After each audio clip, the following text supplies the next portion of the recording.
আজ সেই দিন, যে দিনের জন্য নবীরা কেঁদেছেন, ফেরেশতারা অপেক্ষা করেছেন, আর মুমিনরা দুনিয়ায় কষ্ট সহ্য করেছেন। আজ জান্নাতের প্রথম দিন। হিসাব, মিজান, আমলনামা, সিরাত, একটা একটা করে ভয়ের পাহাড় পেরিয়ে এসেছে মানুষ। হাত কাঁপছিল, আমলনামা কোন হাতে আসবে। চোখ ভিজেছিল, আল্লাহ ক্ষমা করবেন তো। হৃদয় থেমে যাচ্ছিল, পা কি সিরাতে টিকবে। কিন্তু এখন সব শেষ। রাসূল সাল্লাল্লাহু আলাইহি ওয়াসাল্লাম বলেছেন, আমি হব জান্নাতের দরজায় প্রথম পৌঁছানো নবী। আমি দরজায় নক করব। দরজার প্রহরী ফেরেশতা জিজ্ঞেস করবেন, আপনি কে? আমি বলবো, মুহাম্মদ সাল্লাল্লাহু আলাইহি ওয়াসাল্লাম। তখন দরজা খুলে দেওয়া হবে। এটা কোনো সাধারণ দরজা নয়, এটা এমন দরজা যার এক পাশে ছিল জাহান্নামের ভয়, আর অন্য পাশে চিরস্থায়ী শান্তি। দরজা খুলতেই যা প্রথম অনুভূত হবে, না আলো না শব্দ, বরং নিরাপত্তা। কুরআন ও সহিহ হাদিসে এসেছে, জান্নাতীরা যখন প্রবেশ করবে, ফেরেশতারা বলবে, সালামুন আলাইকুম, তোমরা শান্তিতে থেকো, তোমরা সফল। এই সালাম কোনো ভদ্রতা নয়, এই সালাম মানে আর কোনো ভয় নেই, আর কোনো দুঃখ নেই, আর কোনো কান্না নেই। হ্যাঁ, জান্নাতে ঢুকেই অনেকে কাঁদবে, কিন্তু সেটা দুঃখের কান্না নয়, সেটা হবে স্বস্তির কান্না, কৃতজ্ঞতার কান্না, অবিশ্বাসের কান্না। আমি সত্যিই পার হয়ে গেছি। জান্নাতের প্রথম নিঃশ্বাস এই দুনিয়ায় নিঃশ্বাসের সাথেও কষ্ট জড়িত, কখনো দূষণ, কখনো অসুখ, কখনো হাঁপানি। কিন্তু জান্নাতে প্রথম নিঃশ্বাসই বলে দেবে, তুমি বাড়ি ফিরে এসেছ। হাওয়ায় থাকবে মিশক ও কস্তুরীর ঘ্রাণ। শ্বাস নিলে হৃদয় ভারী হবে না, হালকা হবে। আর জান্নাতের শরীর কেমন হবে প্রথম দিন? এই বিষয়ে রাসূল সাল্লাল্লাহু আলাইহি ওয়াসাল্লাম বলেছেন, জান্নাতীরা প্রবেশ করবে ৩০ বা ৩৩ বছরের যুবক বয়সে দাড়ি থাকবে, চোখে সুরমা, কোনো বিকৃতি নেই, কোনো দাগ নেই, কেউ মোটা নয়, কেউ চিকন নয়, সবাই পূর্ণতা। আর স্মৃতি থাকবে কি? হ্যাঁ, আপনি মনে করতে পারবেন দুনিয়ার কষ্ট, রাতের কান্না, গোপন দোয়া না পাওয়া জিনিসগুলো, আর তখন আপনি বলবেন, আল্লাহ, এই সামান্য কষ্টের বদলে আপনি আমাকে কি দিলেন? জান্নাতের প্রথম কথা, জান্নাতীরা প্রথম যে কথা বলবে তা হল, আলহামদুলিল্লাহিল্লাযী আযহাবা আন্নাল হাজান, অর্থাৎ সব প্রশংসা আল্লাহর, যিনি আমাদের সব দুঃখ দূর করে দিয়েছেন। এবার কিন্তু জান্নাতে ঢোকাই শেষ নয়। এখনও আমরা জানিনি প্রথম ঘর কেমন হবে, প্রথম সাক্ষাৎ কার সাথে হবে, পরিবার একত্র হবে কি না, প্রথম আনন্দটা কি হবে। এই সব কিছু শুরু হবে জান্নাতের প্রথম দিনের ভেতরেই। এই দুনিয়ায় বাড়ি পেতে কত সংগ্রাম, সারা জীবন কাজ করেও অনেকে নিজের ঘর পায় না। কিন্তু জান্নাতে রাসূল সাল্লাল্লাহু আলাইহি ওয়াসাল্লাম বলেছেন, জান্নাতে এমন কোনো মুমিন নেই যার জন্য ঘর প্রস্তুত নেই। মানে আপনি ঢুকছেন আর আপনার জন্য সব আগে থেকেই প্রস্তুত। কোনো লাইন নেই, কোনো আবেদন নেই, কোনো অপেক্ষা নেই। আর এই দুনিয়ায় নতুন ঘরে ঢুকলে একটা ভয় থাকে, ঠিকমতো হবে তো, কিছু ভেঙে যাবে না তো, এটা কি স্থায়ী? কিন্তু জান্নাতের প্রথম ঘরে ঢুকলে প্রথম যে অনুভূতিটা হবে, নিরাপত্তা। এখানে কিছু হারাবে না, কিছু ভাঙবে না, কিছু শেষ হবে না। আর রাসূল সাল্লাল্লাহু আলাইহি ওয়াসাল্লাম আমাদের জানিয়েছেন, জান্নাতের ঘরগুলো হবে সোনা ও রূপা দিয়ে তৈরি, ইটের জায়গায় থাকবে মুক্তা সিমেন্ট নয়, নূর। এগুলো দুনিয়ার সোনা নয়, দুনিয়ার রূপা নয়, এগুলো এমন বস্তু যা চোখে ক্লান্তি আনে না। আর এই দুনিয়ায় আলো আসলে বিদ্যুৎ লাগে, বিদ্যুৎ গেলে অন্ধকার। কিন্তু জান্নাতে ঘরের আলো আসবে কোনো বাতি থেকে নয়, আলো আসবে দেয়াল থেকে, ছাদ থেকে, চারপাশের নূর থেকে, এমন আলো যা চোখে লাগে না কিন্তু হৃদয় ভরে দেয়। আর জান্নাতীদের বিছানা হবে উঁচু ও সুসজ্জিত, সেগুলোতে বসলে ক্লান্তি বাড়বে না, বরং দূর হয়ে যাবে।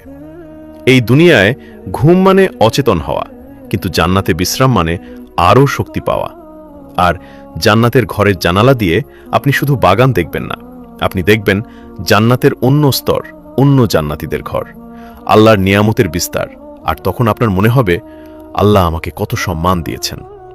আর পরিবার কি একসাথে হবে? এই প্রশ্নটা অনেকের চোখ ভিজিয়ে দেয়। হ্যাঁ, রাসূল সাল্লাল্লাহু আলাইহি ওয়াসাল্লাম বলেছেন, যদি ঈমান ও আমলে স্তরভেদ থাকে, তবুও আল্লাহ পরিবারকে একত্র করবেন। শর্ত একটাই, ঈমান। এই দুনিয়ায় যাদের জন্য আপনি কাঁদতেন, জান্নাতে তাদের জন্য আর কান্না থাকবে না। ভাবুন, আপনি জান্নাতে ঢুকেছেন, আপনার ঘরে ঢুকেছেন, হঠাৎ দেখলেন আপনার মা, যার দোয়া আপনাকে বাঁচিয়েছে, আপনার বাবা, যার পরিশ্রম আপনাকে দাঁড় করিয়েছে, আপনার স্ত্রী বা স্বামী, যার সাথে আপনি দুনিয়ায় ধৈর্য ধরেছিলেন। এই সাক্ষাতে কোনো অভিযোগ থাকবে না, শুধু একটাই কথা, আল্লাহ আমাদের কথা রেখেছেন। আর দুনিয়ার কষ্ট তখন কেমন লাগবে? রাসূল সাল্লাল্লাহু আলাইহি ওয়াসাল্লাম বলেছেন, জান্নাতে একবার প্রবেশ করানো হলে দুনিয়ার সবচেয়ে কষ্ট পাওয়া মানুষকেও জিজ্ঞেস করা হবে, তুমি কি কখনো কষ্ট দেখেছে? সে বলবে, না, আল্লাহর কসম, আমি কোনো কষ্ট দেখিনি। ভাবুন, যে কষ্টে আজ আপনি ভেঙে পড়ছেন, সেদিন সেটার কোনো অস্তিত্বই থাকবে না। আর জান্নাতে দিন রাত আছে, কিন্তু সূর্যাস্ত নেই। প্রথম দিন শেষ হবে, কিন্তু আনন্দ কমবে না। ঘরের চারপাশে নরম আলো, শান্ত বাতাস, সুকোমল পরিবেশ, আর আপনার হৃদয়ে একটাই অনুভূতি, আমি নিরাপদ, আমি চিরস্থায়ী। কিন্তু প্রথম দিন এখানেই শেষ নয়, এখনও বাকি।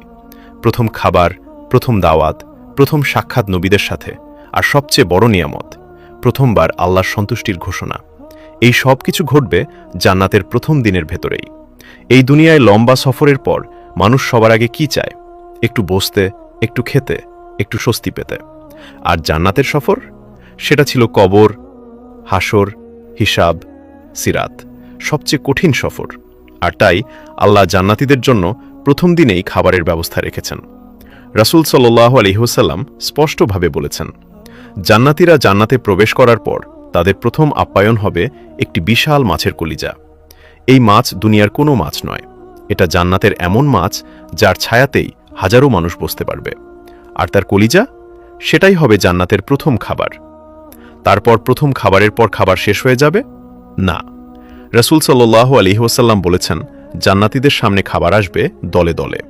যে খাবার চাইবে সেটাই সামনে হাজির।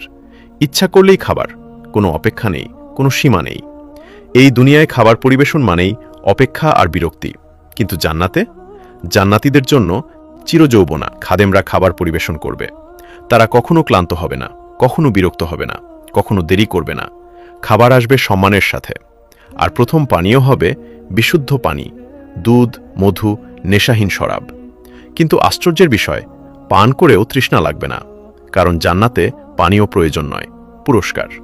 আর জান্নাতের কোনো জিনিস এই দুনিয়ার কোনো জিনিসের মতো নয়, শুধু নামের মিল। মানে আপনি যত ভালো খাবারই এই দুনিয়ায় খান না কেন, জান্নাতের প্রথম খাবারের সাথে তার কোনো তুলনা নেই। জান্নাতীরা খাবে, পান করবে, কিন্তু পেট ভারী হবে না, ক্লান্তি আসবে না, অসুস্থতা হবে না, বরং যা বের হবে তা হবে ঘামের মতো। আর সেই ঘাম হবে মিশক বা কস্তুরীর ঘ্রাণযুক্ত। আর জান্নাতের প্রথম দিনেই দাওয়াত হবে। কিন্তু এই দাওয়াত কোনো আয়োজন নয়, কোনো দেখানো নয়। এই দাওয়াত হলো আল্লাহর পক্ষ থেকে সম্মান, নবীদের সাথে সাক্ষাৎ, সিদ্দিকদের সাথে বসা।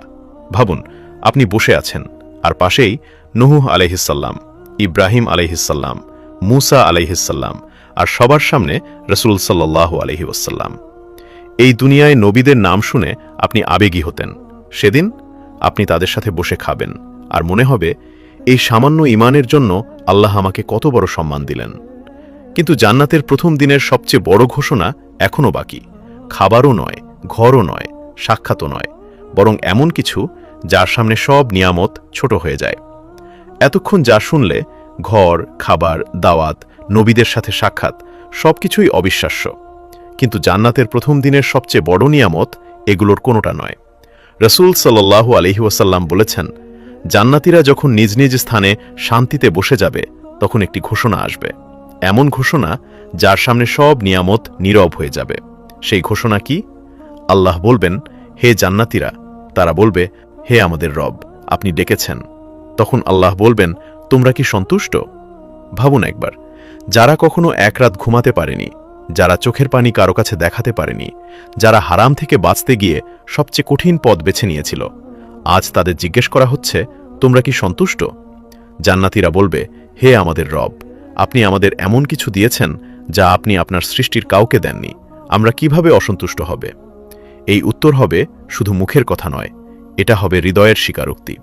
তখন আল্লাহ বলবেন, আমি কি তোমাদেরকে এর থেকেও বড় কিছু দেব? জান্নাতীরা বিস্মিত হয়ে বলবে, এর থেকেও বড় কিছু আছে? তখন আল্লাহ বলবেন, আজ থেকে আমি তোমাদের উপর আমার সন্তুষ্টি নাজিল করলাম। আমি আর কখনো তোমাদের উপর অসন্তুষ্ট হব না। এই কথার পর আর কোনো ভয় নেই, আর কোনো পরীক্ষা নেই, আর কোনো বিচ্ছেদ নেই। জান্নাত তখন শুধু বসবাসের জায়গা নয়, এটা হয়ে যায় আল্লাহর সন্তুষ্টির চিরস্থায়ী ঘোষণা। এরপর আরেকটি দিন আসবে যেদিন জান্নাতীদেরকে আল্লাহকে দেখার অনুমতি দেওয়া হবে। রাসূল সাল্লাল্লাহু আলাইহি ওয়াসাল্লাম বলেছেন, তোমরা তোমাদের রবকে এমনভাবে দেখবে যেমনভাবে পূর্ণিমার চাঁদকে দেখো। দেখতে কোনো কষ্ট হবে না। সেদিন সব সৌন্দর্য, সব খাবার, সব ঘর, সব কিছু ম্লান হয়ে যাবে, কারণ তখন চোখের সামনে থাকবে আল্লাহ। জান্নাতের প্রথম দিন এখানেই শেষ হবে, কিন্তু সেই শেষ কোনো বিদায় নয়, বরং এক নতুন শুরু, যেখানে আনন্দ বাড়বে, নিয়ামত বাড়বে, ভালোবাসা বাড়বে, কিন্তু কোনো কিছু কখনো কমবে না। এখন প্রশ্নটা শুধু জান্নাতীদের জন্য নয়, আমাদের জন্য। আজ আপনি কোন আনন্দ ছাড়ছেন, কোন হারাম ত্যাগ করছেন, কোন কষ্ট সহ্য করছেন? হয়তো কেউ দেখছে না, হয়তো কেউ বাহবা দিচ্ছে না, কিন্তু জান্নাতের প্রথম দিন সব কিছুর উত্তর দেবে। যেদিন বলা হবে, আমি তোমার উপর সন্তুষ্ট, সেদিন আর কোনো প্রশ্ন থাকবে না। হে আল্লাহ, আমাদের সেই প্রথম দিনের অতিথি বানান। আমাদেরকে সেই মানুষদের কাতারে রাখুন যারা দরজা পেরিয়ে আর কখনো ফিরে আসেনি। আমিন। আর ভিডিওটি ভালো লাগলে একটি লাইক দিন এবং আমাদের সঙ্গে থাকুন। আর আপনার অনুভূতি কমেন্টে লিখে জানান। জাযাকাল্লাহ খাইরান।